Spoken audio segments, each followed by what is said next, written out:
Kwa majina naitwa Pastor Geoffrey. Mimi ni mchungaji katika kanisa hili la Church of Elohim.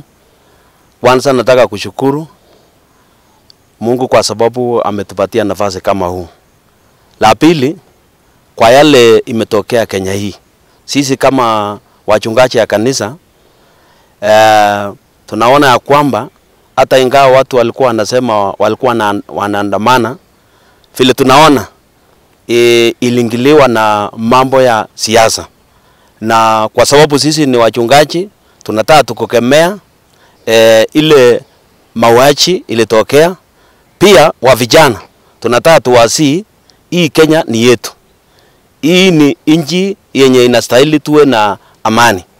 So kwa hivyo vijana tuende kulingana na vile hata pia sisi tunaendelea kila wakati kufunza wa vijana. Tuende kulingana na vile Biblia inatuelekesha. So serikali pia sisi kama kanisa tuko pamoja na serikali, tunakafanya kazi pamoja. Kila wakati tunaombea serikali, pia tunawasihi serikali pia. Viongozi wote ambao wanafanya kazi katika idara mbalimbali, hasa upande wa security. Tunaomba pia hata ingawa mnaelekeza watu wafuate sheria, pia nyinyi muheshimu maisha ya watu. Kwa sababu pia Mungu anatupatia nafasi ya kulinda watu wa Kenya. Kwa yale yote ambayo imeendelea katika nchi yetu kwa hii wiki, tumeshuhudia uharibifu wa mali mingi sana, kupoteza maisha ya watu wetu, watoto wetu ambaye ni wa Kenya. Hiyo maneno haifai. Tunataka GNC na serikali wakae pamoja, sababu ni watoto wetu na hii serikali ni yetu. Tunataka waelewane. Hatutaki maneno ya uchochezi kwa watoto, alafu maisha ya watu ipotee. Wale watu wanatafuta kura, watafuta kura bila coincide watoto. Wale wanakaa kwa viti, wakae kwa viti bila kuchochea watoto au kutisha watoto. Kwa sababu hawa watoto ni wetu. Hawa ndio tunasomesha na wako na kitu ya kusema. Hata tunaomba idara ya security wawe na style ya kuweka hao watu wasifunje sheria. Hiyo ndio kitu muhimu. Tunahimiza serikali kwa sababu hii Kenya, hakuna Kenya bila amani.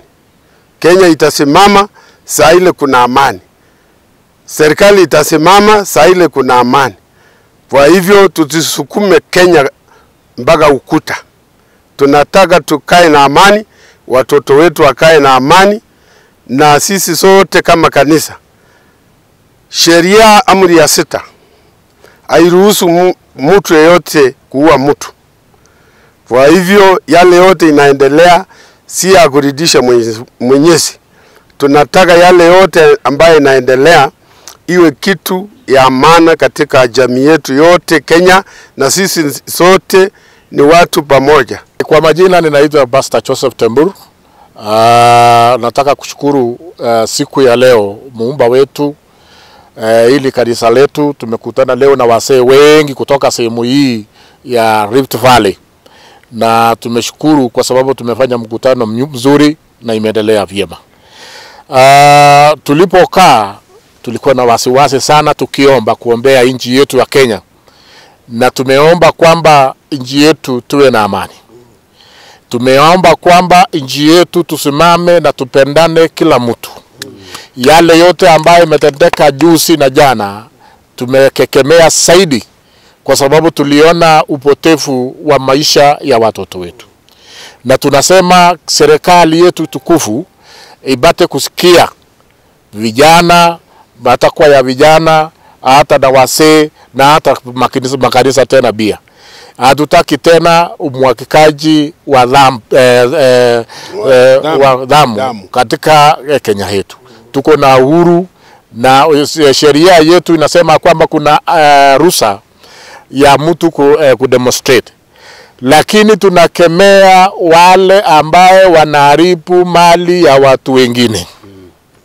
Kama kuna haki ya mtu kudemonstrate, hata yule mtu ambaye haiendi kudemonstrate ama maandamano hako na haki, na asiharibiwe haki ya kila mtu, haki ya yule ambaye haiendi maandamano, na asiharibiwe haki ya mtu ambaye hako na mali zake.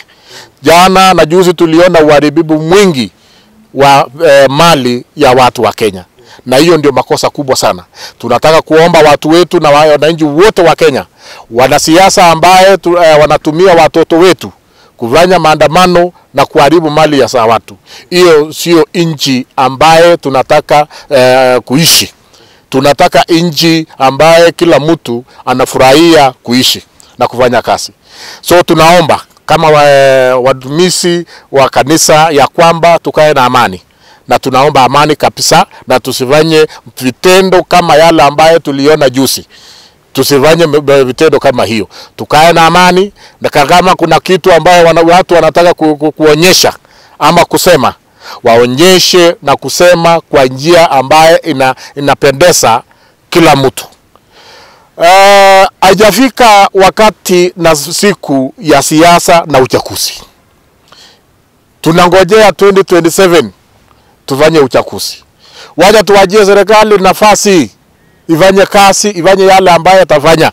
Kama serikali, watu ambao wako serikali hawatafanya, kuna siku tutasema siku hiyo ikifika 2027. Lakini by saa hii mambo ni siasa, na tunaomba watoto wetu kwamba waachane na mambo kama hayo, na tungoje ifike 2027 ili tusigongane na watu wa serikali. Wacha tuende na amani na tukae na amani. Asanteni sana.